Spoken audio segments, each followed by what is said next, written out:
आज बाप मरे ना तो शाम से पहले रिश्ते खत्म हो जाते हैं। वो चाचे बाप के साथ ही मर जाते हैं, वो ताए, वो फुफियां, वो बाप के साथ ही मर जाती हैं। वो कहती हुई आपको नजर आएंगी, वो कहते हुए नजर आएंगे आपको कि हमारा रिश्ता तो भाई तक था, अब भाई नहीं है तो इनसे हमारा क्या रिश्ता? क्या ये आपका खून नहीं रहा? सही कह रहा हूं। आप दुनिया में सर्च कर लें कि आज बाप मरे ना, कल चाचे मुंह मोड़ जाते हैं, ताए मोड़ के देखना पसंद नहीं करते हैं, क्योंकि ये यतीम हो गए हैं, अब इन्होंने हमसे मांगना है, हमसे खर्चा भी मांगना है, हमसे हिस्सा भी मांगना है। भाई वो आपका खून है, आपके भाई की औलाद है। आप क्यों इस चीज को भूल जाते हैं कि जब वो जिंदा था तब बड़ा एहतराम था, बड़ी आओ भगत थी, तो आज अगर वो नहीं है तो हम उनके अलावा क्यों इस चीज पे आ जाते हैं जी अब इनसे हमारा रिश्ता ही खत्म। रिश्ता सिर्फ बहन भाई का था, ये रिश्ता तो एक खानदान का था, खून का था।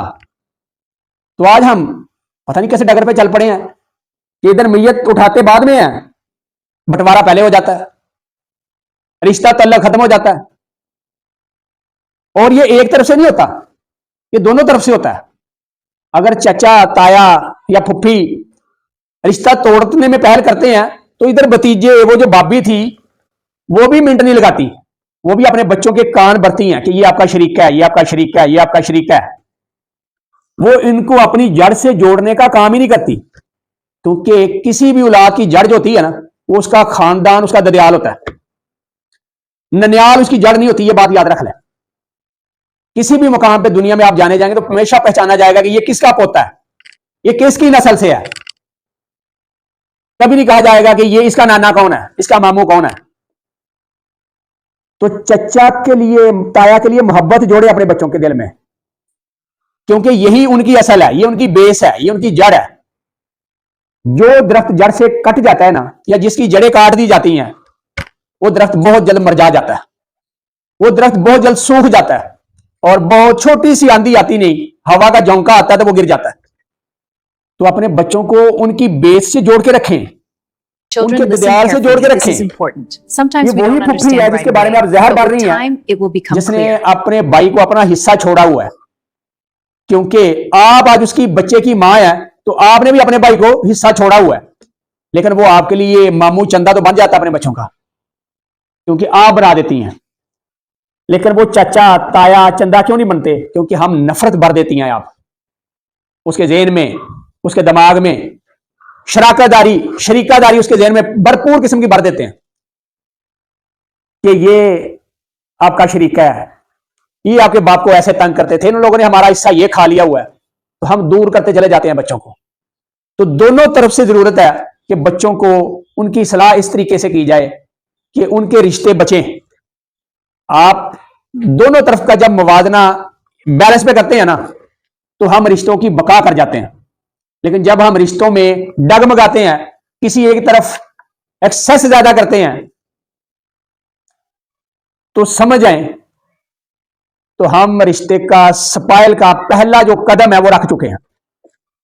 क्योंकि जो जी जनरेशन है ये आपसे 10 गुना आगे का सोचती है और ज्यादा फॉरवर्ड रहती है। और आज हम वो जो यूरोप का कल्चर है ना, जहां पे कोई पहचान नहीं है रिश्तों की, हम उस डगर पे हैं कि हमारा सिर्फ अपना वजूद है। खानदानी वजूद बड़ा अहमियत रखता है। इसकी अहमियत को तब पता चलता है जब इंसान टूट के बिखरता है। तो बच्चों को खानदान के जोड़ के रखें। चाचा ताओं के लिए मेरी यही रिक्वेस्ट है कि यार वो यतीमों के सर पे हाथ रखें, अपना खून समझें। क्योंकि आप सल्लल्लाहु अलैहि वसल्लम ने तो ये भी फरमाया था कि जो इंसान एक यतीम के सर पे हाथ रखेगा ना, उसको जितने बार उसके सर हाथ के नीचे आएंगे उतनी उसके गुनाहों की मगफरत होती जाएगी, उतने उसकी नेकियां बढ़ती जाएंगी, उतने उसके दर्जात बुलंद होते जाएंगे। तो यतीम समझ के साथ उनको जोड़ लें अपने साथ। बच्चे हैं, अपने बच्चे भी गलतियां करते हैं। अगर वो आज छोटी छोटी गलतियां कर जाएंगे तो उनको एक्सेप्ट करें, इग्नोर करें और उनकी दादरसी के साथ उनकी तरबियत करें, ताकि माशरे में आपका खानदान का नाम जो है ना वो अच्छे अल्फाज में याद रहे। क्योंकि आज अगर आपने छोड़ दिया ना उनको और वो बुरी सोबत में चले गए, तो सबसे पहली जो डज लगेगी ना वो आपके खानदान के हर्फ के ऊपर आएगी कि ये फलां खान का पोता है, ये फलां नवाब की औलाद से है, ये फलां चौधरी की नस्ल से है। ये फलां मलकजाद है, ये फलां चीज है, उसमें यह नहीं आएगा कि उसके बाप का नाम आएगा, क्योंकि बाद में आने वालों में खानदान याद रखा जाएगा।